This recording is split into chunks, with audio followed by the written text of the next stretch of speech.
네, 오늘 말씀은 마가복음 11장 27절에서부터 12장 12절까지의 말씀입니다. 마가복음 11장 27절에서부터 12장 12절까지의 말씀입니다. 오늘 본문이 조금 긴 관계로 정말 가능하신 분들만 일어나셔서 주님을 경외하는 마음으로 우리 다 같이 교독하시고 마지막 12장 12절은 합독하시겠습니다. 마가복음 11장 27절에서부터 12장 12절까지의 말씀입니다. 그들이 다시 예루살렘에 들어가니라. 예수께서 성전에서 거니실 때에 대제사장들과 서기관들과 장로들이 나와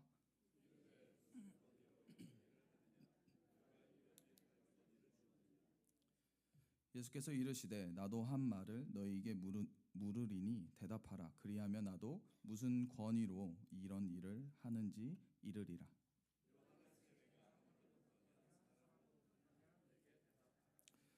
그들이 서로 의논하여 이르되 만일 하늘로부터라 하면 어찌하여 그를 믿지 아니하였느냐 할 것이니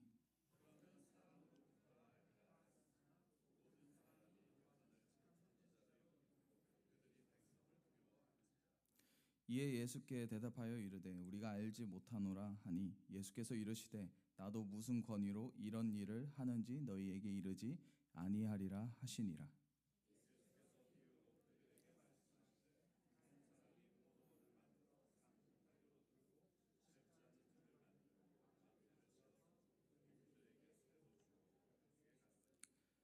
때가 이르매 농부들에게 포도원 소출 얼마를 받으려고 한 종을 보내니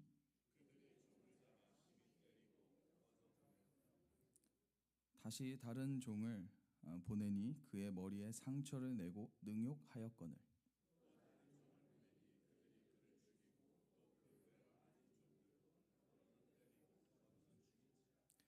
이제 한 사람이 남았으니 곧 그가 사랑하는 아들이라 최후로 이를 보내며 이르되 내 아들은 존대하리라 하였더니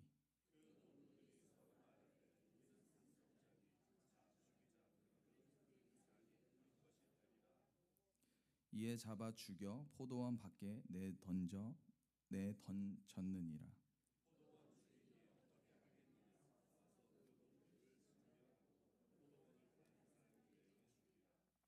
너희가 성경의 건축자들이 버린 돌이 모퉁이의 머릿돌이 되었나니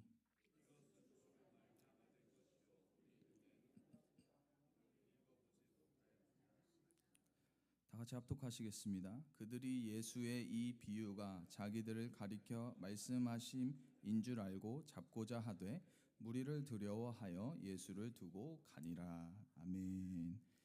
아멘.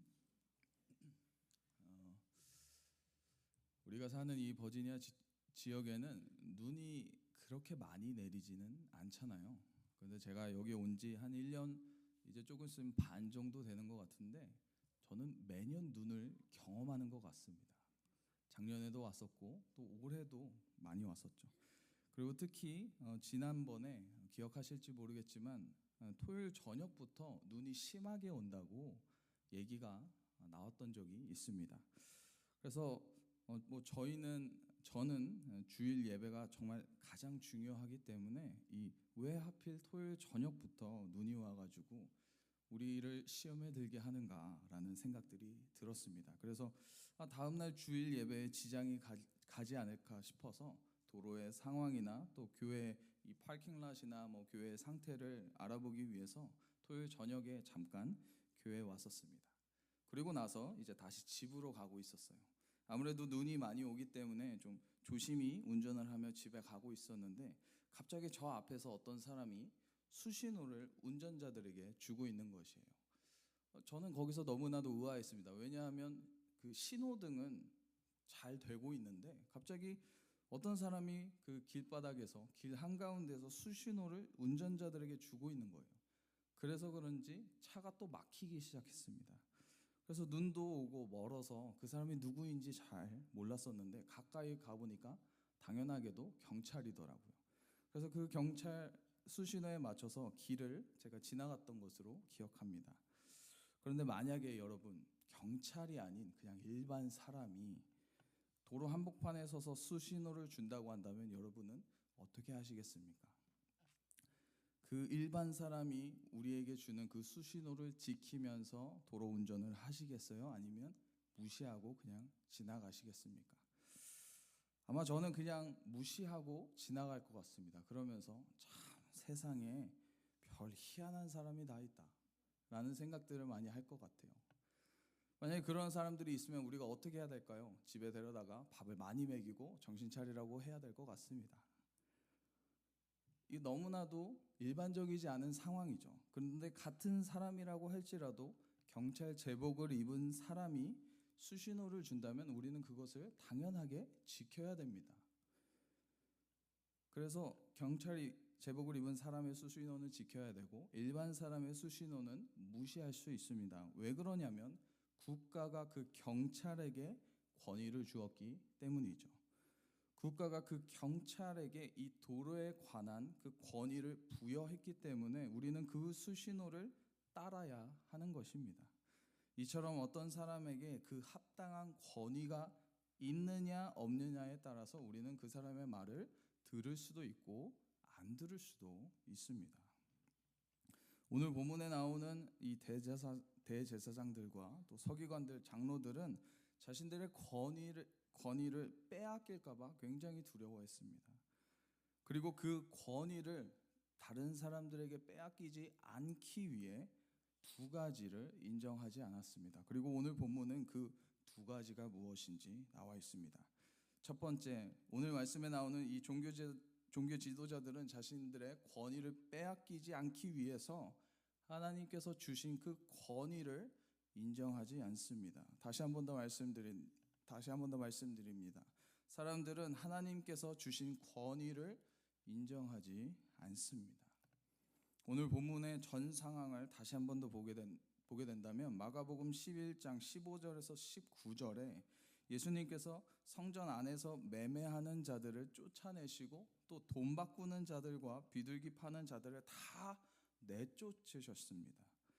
그러면서 예수님께서 이 사람들 다 내쫓으신 이유는 하나님의 집이 기도의 집이 되어야 하는데, 하나님의 이 성전이 기도의 집이 되어야 하는데 사람들이 장사하는 곳으로 이 성전을 전락해버렸기 때문입니다. 타락시켰기 때문이죠.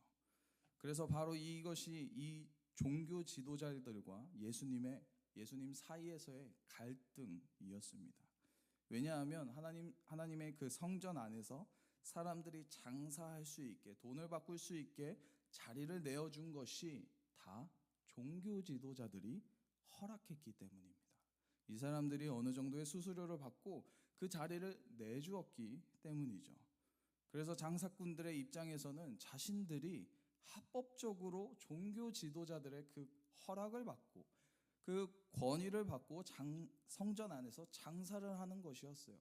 이 장사하는 사람들의 입장에서 나는 아무것도 잘못한 것이 없다. 나는 합당한 수수료를 내고 이곳에서 장사를 한 것이다 라는 입장이었습니다. 그런데 갑자기 어느 날 예수님이라는 사람이 와서 성전에 와서 그 사람들을 다 내쫓아 버리게 되면서 그 사람들에게 자릿세를 종교 지도자들이 받지 못하게 되는 상황이 벌어진 것입니다. 그래서 종교 지도자들에게 이 일은 정말 엄청난 일이었기 때문에, 왜냐하면 돈을 받지 못하기 때문에 대제사장들과 또 서기관들, 장로들이 다 함께 모여서 예수님에게 이렇게 공격적으로 질문하게 됩니다. 오늘 본문 28절에 이렇게 나옵니다. 이르되 무슨 권위로 이런 일을 하느냐? 누가 이런 일 할 권위를 너에게 주었느냐? 라고 말합니다. 종교 지도자들의 이 질문에는 분명한 목적이 있습니다. 이 질문의 목적은 예수님의 그 가르침과 행하시는 사역에 대한 정당한 권리가 없다는 것입니다. 그리고 그것을 인정하도록 예수님에게 강요하는 것입니다. 왜냐하면 성전에 대한 권위에 관해서는 자신들이 가장 높고 자신들이 예수님에게 이러한 일을 하도록 허락하지 않았기 때문에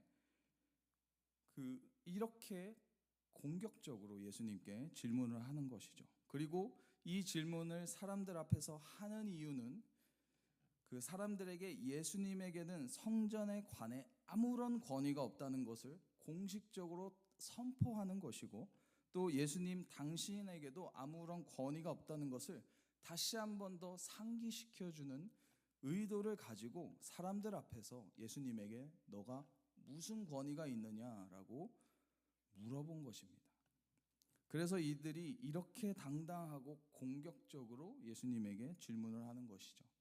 그런데 예수님께서는 그들의 질문에 답을 하지 않으시고 오히려 역으로 그들에게 질문하시기 시작하십니다.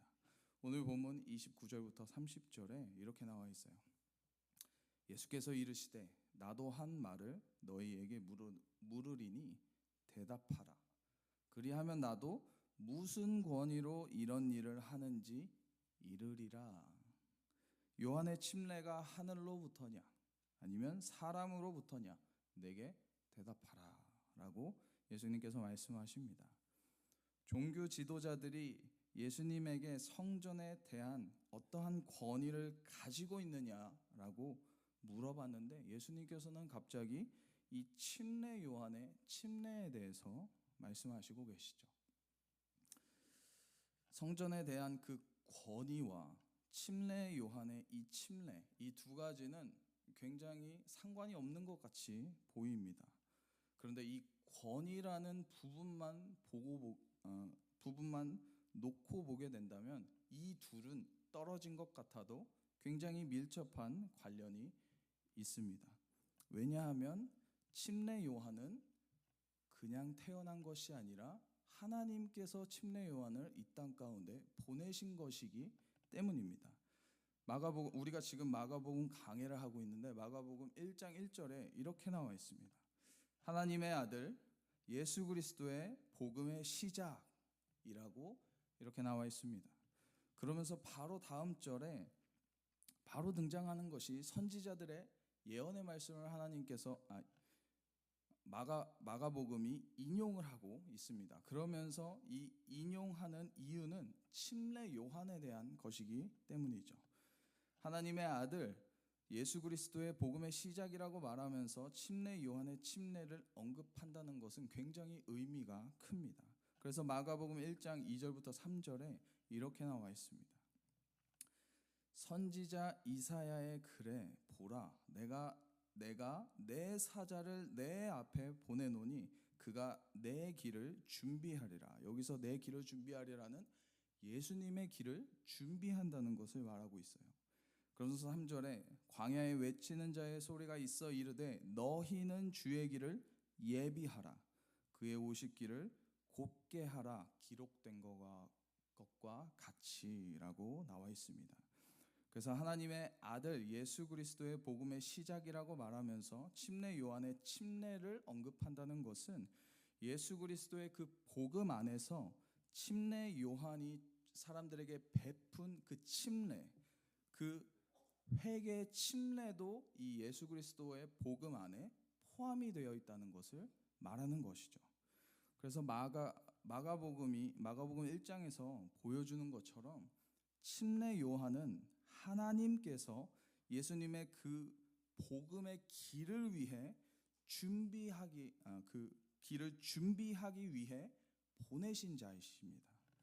그래서 사람들이 침례 요한의 침례를 통해 하나님 앞에서 다시 한 번 더 자신을 점검하는 시간을 가지라는 것이에요. 이 침례 요한의 침례를 통해 너희 회개해야 된다라고 말씀하시는 것입니다. 너희가 지금까지는 하나님의 자녀로 살아왔지만 하나님의 자녀답게 살지 않았다. 그것을 너희가 깨달아야 된다. 그래서 이 침례 요한을 보내심으로 사람들에게 우리가 회개해야 되는구나. 우리가 겉으로만 하나님을 믿는 척을 했구나 라는 것으로 다시 한 번 더 하나님 앞에 자신을 들여보라고 하나님께서 침례 요한을 예수님보다 먼저 보내신 것이죠. 그래서 예수님께서 언제든지 이 땅 가운데 오실 때 이 사람들의 마음이 준비가 되어 있어서 바로 예수님을 영접할 수 있도록, 바로 예수님을 주님으로 영접할 수 있도록 준비시켜 놓는 그 사람이 침례 요한이었습니다. 그래서 오늘 본문 30절에 나오는 이 예수님의 질문, 마가복음 11장 30절에 요한의 침례가 하늘로부터냐 사람으로부터냐 내게 대답하라 라는 이 질문에는 이러한 의도가 들어있는 것입니다.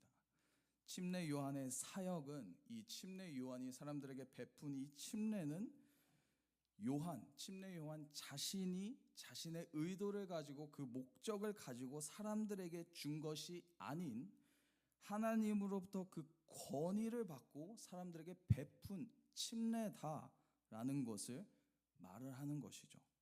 그러면서 이렇게도 이 의도도 예수님께서 말씀하시는 것입니다.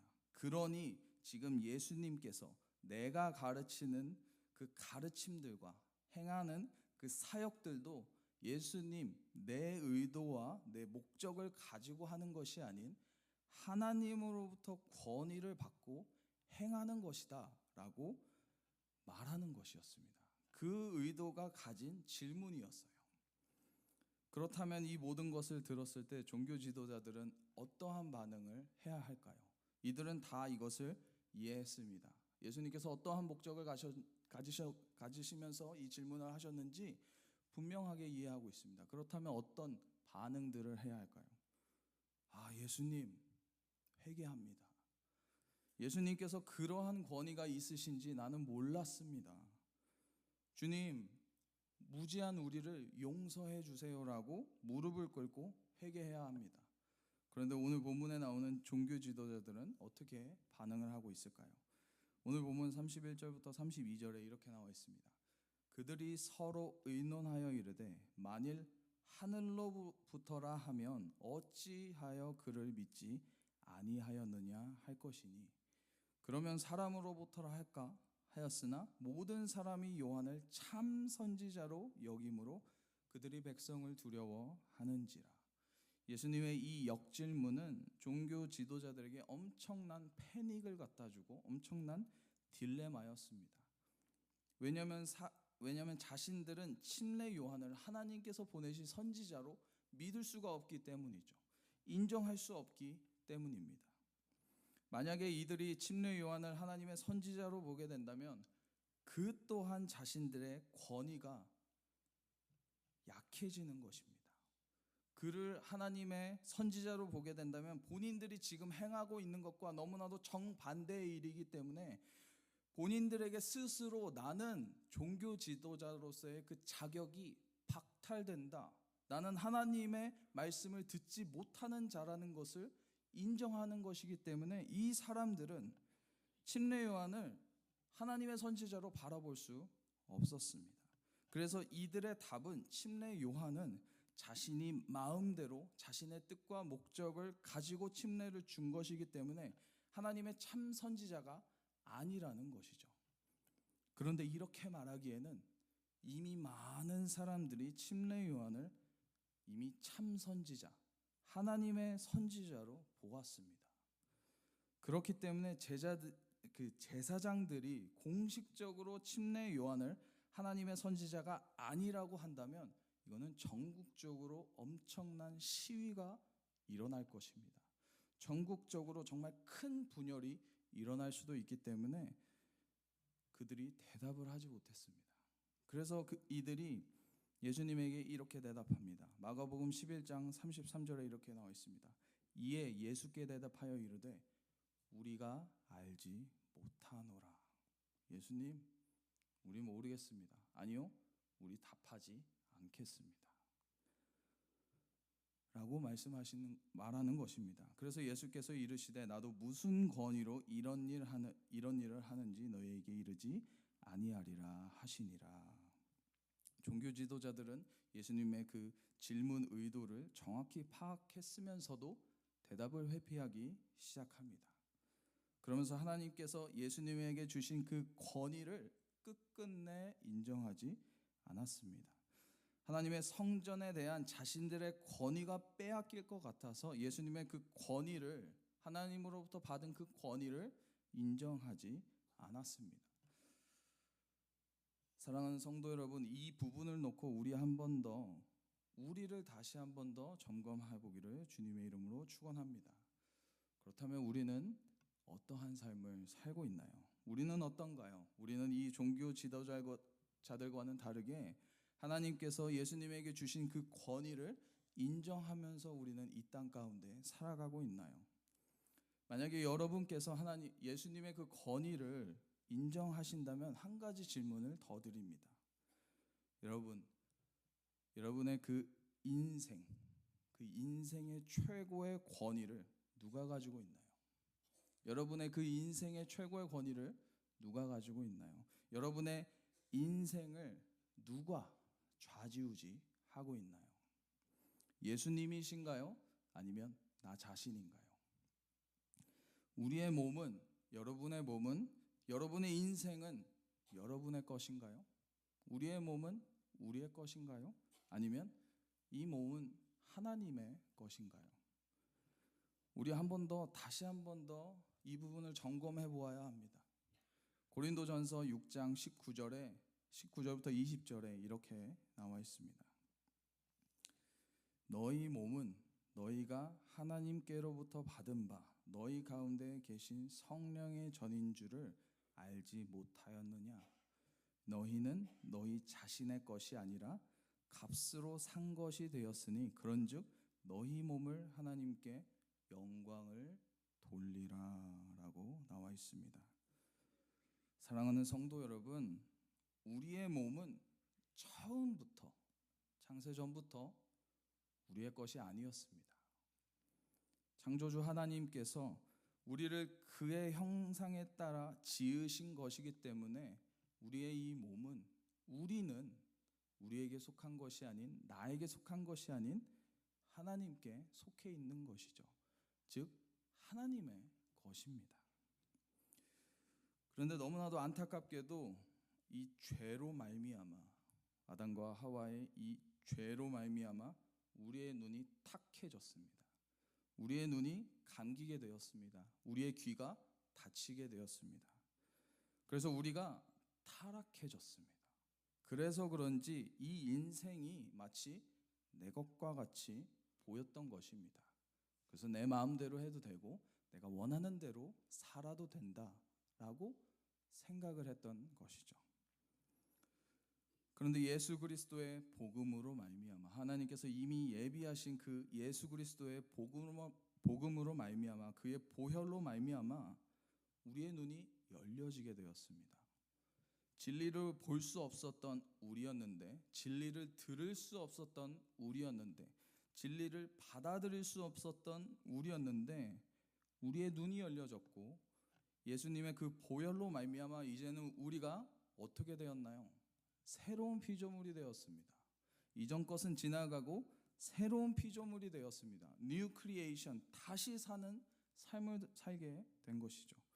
그래서 이제 우리는 예수님 안에서 다시 태어난 사람, 완전히 다른 사람으로 다시 태어난 사람들이기 때문에 이제는 비로소 그동안은 나의 영광을 위해 살아왔다면, 나의 이 명예를 위해 살아왔다면 이제는 예수 그리스도로 말미암아 나의 영광이 아닌 하나님께 영광을 돌릴 수 있는 그 삶을 살 수 있게 된다는 것입니다.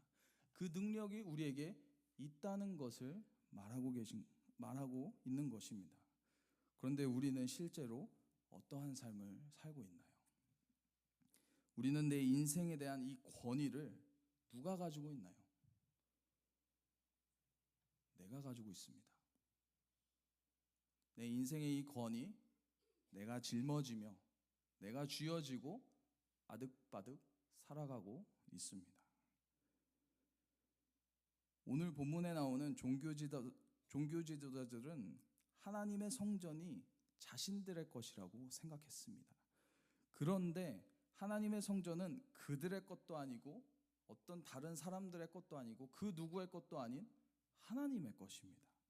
그런데 오늘 본문에 나오는 종교 지도자들은 마치 자신들이 소유하고 있는 것처럼 말하고 있습니다. 이와 같이 우리의 인생도 우리의 것이 아닙니다. 우리 잠깐 여기서 살다 하나님 배우는 그날이 옵니다. 우리 잠깐 이곳에서 살다가 하나님의 심판대 앞에 갑니다. 그래서 이 인생 우리의 것이 아닌데 우리도 종교 지도자들처럼 마치 우리가 소유하고 있는 것처럼 살아가고 있습니다. 마치 우리가 소유하고 있는 것처럼 말하고 있습니다. 그래서 우리는 이전과 같이 예수님을 주인으로 영접하기 전의 삶과 같이 다시 나를 위해 살아가고 또 나를 위한 그 선택들을 하게 됩니다. 사랑하는 성도 여러분, 오늘 이 말씀을 통해 우리는 정말 내 인생을 내가 지금 어떻게 살아가고 있는지 다시 한 번 더 점검해 보아야 합니다. 고린도전서 10장 31절에 이렇게 나와 있습니다. 그런즉 너희가 먹든지 마시든지 무엇을 하든지 다 하나님의 영광을 위하여 하라. 사랑하는 성도 여러분, 우리는 먹든지 마시든지 무엇을 하든지 하나님의 영광을 위해 살아가고 있나요? 오늘 이 예배를 드리고 우리가 점심 식사를 다 같이 할 텐데 그때 우리는 하나님의 영광을 위해 교제를 하고 있나요? 우리는 그때 하나님의 영광을 위해 식사를 하고 있나요? 우리는 그 시간을 어떻게 보내고 있나요? 저번 주, 한 달 전, 그때를 한번 생각해 보시기를 바랍니다. 우리는 식사를 하면서 우리를 위한, 나의 이 위로를 위한, 내가 격려받고 싶은 마음에 식사를 하는 것일까요? 아니면 하나님께 영광을 올려드리기 위해 우리는 식사에 참여하고 있는 것일까요? 사도행전에서 하나님의 그 백성들이 교제할 때 기도했습니다. 교제하고 기도하고 먹고 예배드리고 다시 기도하고 교제하고 먹고 예배드리고 우리는 그러한 교제를 하고 있나요? 그래서 우리는 정말 내 삶의 그 권위를 예수님께 드리고 있나요? 그래서 예수님께서 정말 내 삶의 주인이라고 말할 수 있나요? 오늘 이 말씀을 통해 내 인생의 주인 되시는 그 예수님의 권위를 인정하며 또 그분의 말씀을 따라 살고 있는지 점검하는 우리 모두가 되기를 주님의 이름으로 축원합니다. 아멘. 두 번째, 오늘 말씀에 나오는 종교 지도자들은 이 자신들의 권위를 빼앗기지 않기 위해 하나님의 말씀의 그 권위를 인정하지 않습니다. 다시 한 번 더 말씀드리겠습니다. 사람들은 하나님의 말씀의 권위를 인정하지 않습니다. 우리 인자와 자비가 풍성하신 예수님께서는 종교 지도자들에게 말씀을 주실 수 있는 말씀을 그 사람들에게 말할 권리, 그러니까 대답을 할 권리가 없으신데도 불구하고 우리 인자와 자비가 풍성하신 예수님께서 종교 지도자들에게 이 비유를 통해 이 12장에 나오는 이 비유를 통해 당신이 어떠한 권위를 갖고 있는지 말씀해 주십니다. 마가복음 12장 1절부터 9절은 이 포도원 농부에 관한 비유입니다. 그런데 이 비유는 단순한 비유가 아닌 지금까지 지나온 이스라엘 역사를 포함하고 있고 또 앞으로 다가올 그 일들까지도 포함되어 있는 정말 깊은 비유입니다. 제가 슬라이드가 준비되어 있는데 여기서 이 비유에서 나오는 포도원 지기는 하나님이시고 또 포도원은 이스라엘, 농부는 종교 지도자, 종은 선지자, 아들은 예수님입니다. 그래서 이러한 관점을 가지고 이 비유를 풀이한다면 이렇습니다. 제가 슬라이드로도 준비해놨는데 다음 슬라이드 가주시면 그 본문 슬라이드, 네 맞습니다.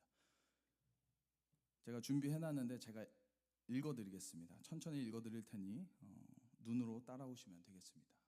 예수께서 비유로 그들에게 말씀하시되 하나님이 이스라엘을 만들어 산 울타리로 두르고 집자는 틀을 만들고 망대를 지어서 종교 지도자들에게 새로 주고 타국에 갔더니 때가 이름에 종교 지도자들에게 포도원 소출 얼마를 받으려고 선지자를 보내니 그들이 선지자를 잡아 심히 때리고 거저 보내었거든 다시 선지자를 보내니 그의 머리에 상처를 내고 능욕하였거늘 또 다른 선지자를 보내니 그들이 선지자를 죽이고 또 그 외에 많은 선지자들도 더러는 때리고 더러는 죽인지라 이제 한 사람이 남았으니 곧 그가 사랑하는 예수님 그가 사랑하는 아들 예수님이라 최후로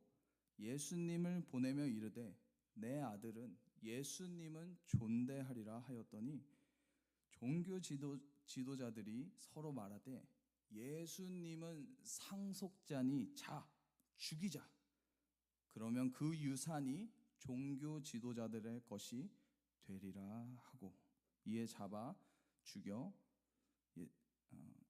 이에 예수님을 잡아 죽여 포도원 밖에 내던졌느니라 하나님이 어떻게 하겠느냐 와서 그 종교 지도자들을 진멸하고 포도원을 다른 사람들에게 주리라 라고 나와 있습니다. 하나님께서 그 사랑하시는 하나님의 백성들을 위해 하나님의 선지자들을 계속해서 보내셨습니다.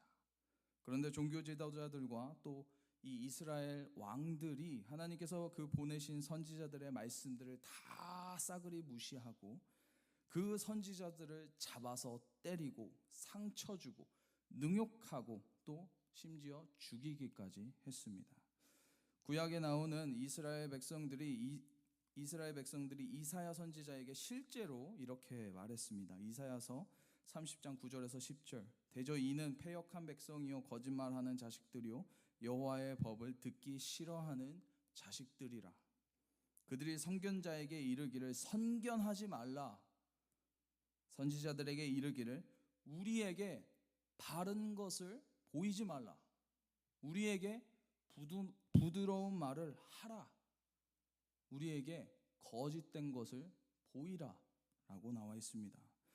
여기서 부드러운 말을 하라라는 것은 내가 듣기에 좋은 말 하라는 것입니다.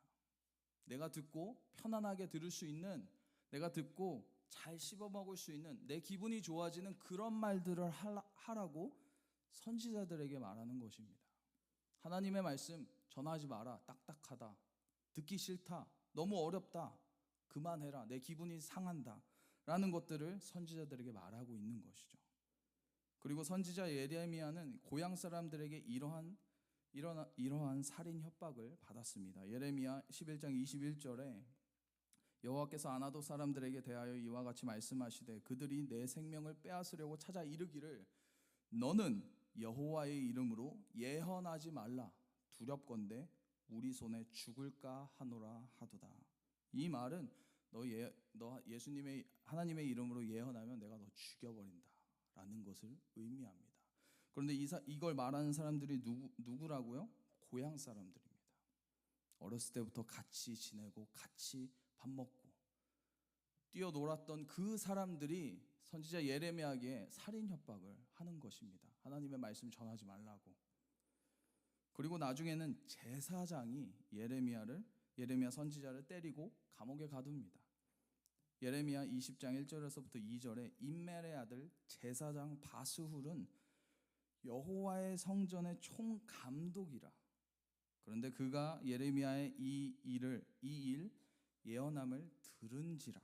이에 바스훌이 선지자 예레미야를 때리고 여호와의 성전에 있는 베냐민 문 위층에 목에 씌우는 나무 고랑으로 채워 두었더니. 여기 나오는 제사장 바스훌 누굽니까? 여호와의 성전의 총감독입니다. 그런데 그 사람이 선지자 예레미야가 예언한다고 하나님의 말씀을 대변한다고 하나님의 말씀을 전한다고 때리고 감옥에 가두었습니다. 이 밖에도 정말 많은 핍박들이 있습니다. 정말 많은 핍박들이 하나님의 선지자들이 겪었습니다. 그런데 제가 말씀을 못 드리겠어요. 왜냐하면 너무나도 악하게 너무나도 잔인하게 그 선지자 분들을 죽였기 때문입니다. 그래서 결국에 하나님께서 마지막으로 자신의 하나뿐인 아들 이 예수 그리스도를 이 사람들에게 보내신 거예요. 그런데 이 종교 지도자들은 자신들의 그 권위를 빼앗기지 않으려고 결국에는 그 하나님의 아들이신 예수님을 십자가에 못 박으려고 하고 있다는 것을 예수님께서는 이 비유를 통해 말씀하시는 것입니다. 그러면서 예수님께서 다시 한 번 더 이 종교 지도자들에게 분명히 말씀하시고 계세요. 너희 회개해야 된다. 하나님께서 이렇게 말씀하셨다라고 하면서 분명하게 다시 한 번 더 확실히 말씀하시고 계십니다. 마가복음 12장 10절부터 11절에 너희가 성경에 건축자들이 버린 돌이 모퉁이의 머릿돌이 되었나니 이것은 주로 말미암아 된 것이요 우리 눈에 놀랍도다 함을 읽어보지도 못하였느냐 하시니라. 예수님께서 이들에게 다시 한 번 더 말하고 말씀하시고 계신 것입니다. 너희는 나를 핍박하며 죽이려고 하지만 나 예수 그리스도는 하나님의 뜻으로 말미암아 건물의 머릿돌이 되어서 나를 중심으로 하나님의 성전이 다시 세워진다. 너희가 지금 권위를 가지고 있다는 그 성전이 아닌 나를 통해 다시 세워진다라고 예수님께서 말씀하시는 것이죠. 그렇다면 이 모든 말씀을 들은 종교 그룹의 종교 지도자들의 반응은 어떨까요?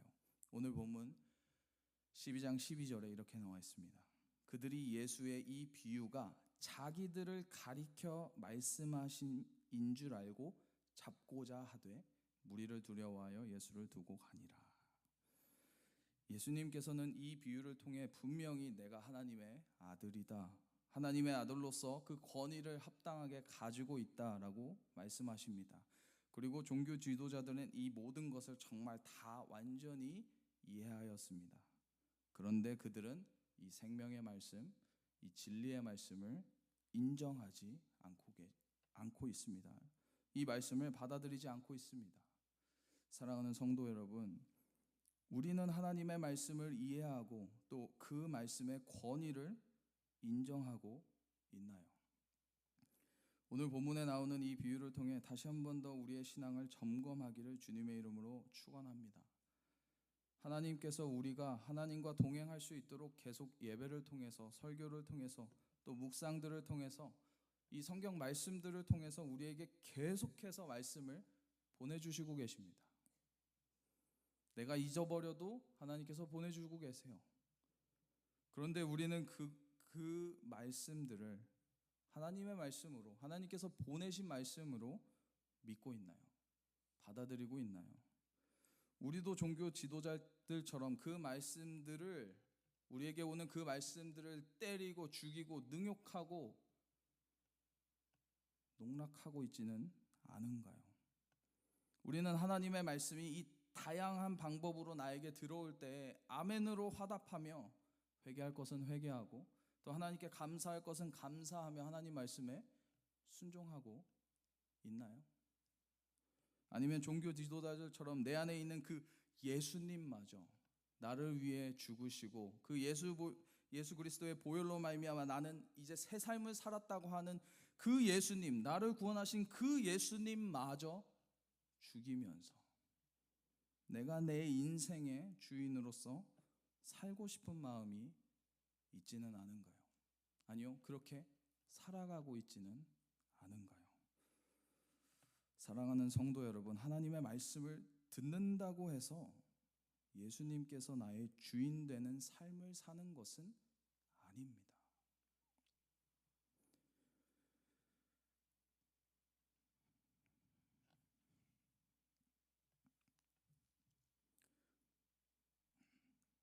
요한복음 14장 21절에 예수님께서 이렇게 말씀하십니다. 나의 계명을 지키는 자라야 나를 사랑하는 자니 나를 사랑하는 자는 내 아버지께 사랑을 받을 것이요 나도 그를 사랑하여 그에게 나를 나타내리라. 예수님께서 여기에서 말씀하시고 계신 것은 나의 계명을 듣는 자 아닙니다. 나의 계명을 지키는 자라야 나를 사랑하는 자라고 말씀하십니다. 그래서 예수님께서 우리의 주인이 되시는 삶이라는 것은 예수님의 말씀을 듣고 또 그 말씀을 지키는 삶을 말하는 것입니다. 야고보서에서도 이에 대해 분명하게 말하고 있습니다. 야고보서 1장 22절에 너희는 말씀을 행하는 자가 되고 듣기만 하여 자신을 속이는 자가 되지 말라. 하나님의 말씀을 듣기만 하고 순종하지 아니하면 자신이 자신을 속인다라고 말하고 있는 것이죠. 실제로는 그리스도인이 아닌데 마치 그리스도인인 것처럼 자신을 계속해서 속이는 것이라고 야고보서는 말하고 있는 것입니다. 사랑하는 성도 여러분, 정말 우리의 인생을 다시 한 번 더 돌아보아야 합니다. 우리 정말 하나님의 말씀 듣고 순종하고 있나요?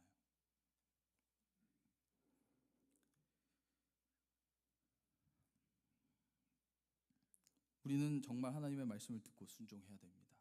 그렇다면 왜 우리는 하나님의 말씀을 계속해서 지금 몇십 년간 들어왔는데도 그 권위에 순종하지 못하고 예수님의 보혈로 또 새로운 삶을 얻었음에도 불구하고 왜 예수님에게 내 인생의 모든 권위를 드리지 못하고 있는 것일까요? 왜 우리는 이러한 삶을 계속해서 살고 있는 것일까요? 왜냐하면 두렵기 때문입니다. 오늘 본문에 나오는 종교 지도자들은 사람들을 두려워했습니다. 11장 32절에 그들이 백성을 두려워하는지라. 그리고 12장 12절에 그들이 예수의 이 비유가 자기들을 가리켜 말씀하심인 줄 알고 잡고자 하되 무리를 두려워하여 예수를 두고 가니라. 종교 지도자들은 사람들을 두려워했습니다. 그래서 사람들이 자신들이 어떠한 행동을 취했을 때 그들이 가장 먼저 본 것은 사람들의 반응입니다. 그래서 자신들의 그 입장이 분명히 있는데도 불구하고 사람들이 두려워서 그 입장을 밝히지도 못하고 또 예수님을 잡고 싶어도 사람들이 두려워서 잡지 못하는 것이죠. 만약에 이들이 하나님을 정말로 두려워하는 자들이었다면 예수님과 더욱더 치열하게 토론하여서 진리가 무엇인지 찾아야 됩니다. 그리고 이 사람들은 계속해서 사람들과 토론하면서 진리가 무엇인지 찾았던 사람들입니다. 그런데 예수님 앞에서 그 진리 앞에서 찾지 않는 것이죠. 왜? 두려워서. 이들이 만약에 예수님과 계속해서 토론을 했었더라면 예수님이 진리라는 것을 찾았을 것입니다. 그러나 이 사람들에게는 사람에 대한 그 두려움이 있기 때문에 예수님과의 대화를 통해 자신들의 권위가 오히려 더 박탈될까 봐, 자신들의 그 권위가 사라질까 봐 두려웠던 사람들입니다. 종교 지도자들은 사람들이 두려워서 예수님의 그 권위와 그 말씀을 인정하지 않고 있습니다. 그렇다면 우리는 도대체 무엇이 두려워서 예수님의 권위와 그 말씀을 인정하지 않고 있을까요? 누가복음 12장 4절부터 5절에 이렇게 나와 있습니다. 내가 내 친구 너희에게 말하노니 몸을 죽이고 그 후에는 능히 더 못하는 자들을 두려워하지 말라. 마땅히 두려워할 자를 내가 너희에게 보이리니 곧 죽인 후에 또한 지옥에 던져 넣는 권세 있는 그를 두려워하라. 내가 참으로 너희에게 이르노니 그를 두려워하라 라고 나와 있습니다. 하나님을 두려워하는 삶을 우리는 살아야 합니다. 그래서 오늘 말씀의 결론은 이것입니다. 우리는 그 어느 것도 두려워해서는 안 됩니다. 그리고 예수님께 내 인생의 권위를 드리고 또 예수님의 그 말씀의 권위를 인정하여 하나님의 영광을 위해 살아가야 합니다. 사랑하는 성도 여러분, 우리는 하나님 외에 정말 두려워할 것이 하나도 없어야 합니다. 예수님께서 있으셔야 하는 그 자리를 대신 차지하고 있는 그 나라는 자아를 지금 당장 그 자리에서 내려놓아야 합니다. 나라는 그 자아를 당장 내려놓아야 합니다. 그래서 나의 인생에 있는 모든 권위를 다시 예수님께 내어드려서 하나님의 계획과 뜻을 위해 살아가는 우리가 되어야 합니다. 왜냐하면 우리에게 참된 기쁨은 그 어느 것도 아닌 하나님의 계획과 그 뜻이 이 땅 가운데 이루어지는 것이고 또 그로 인해 하나님께 영광을 올려 드리는 것이기 때문입니다. 사랑하는 성도 여러분, 오늘 이 말씀을 통해 정말 우리 그 어느 것도 두려워하지 않고 하나님만 두려워하는 자들이 되어서 모든 권위, 나에게 있는 그 모든 권위를 주님께 맡겨드리고 하나님의 영광을 위해 살아가는 우리 TKBC가 되기를 주님의 이름으로 축원합니다. 아멘. 네, 기도하겠습니다.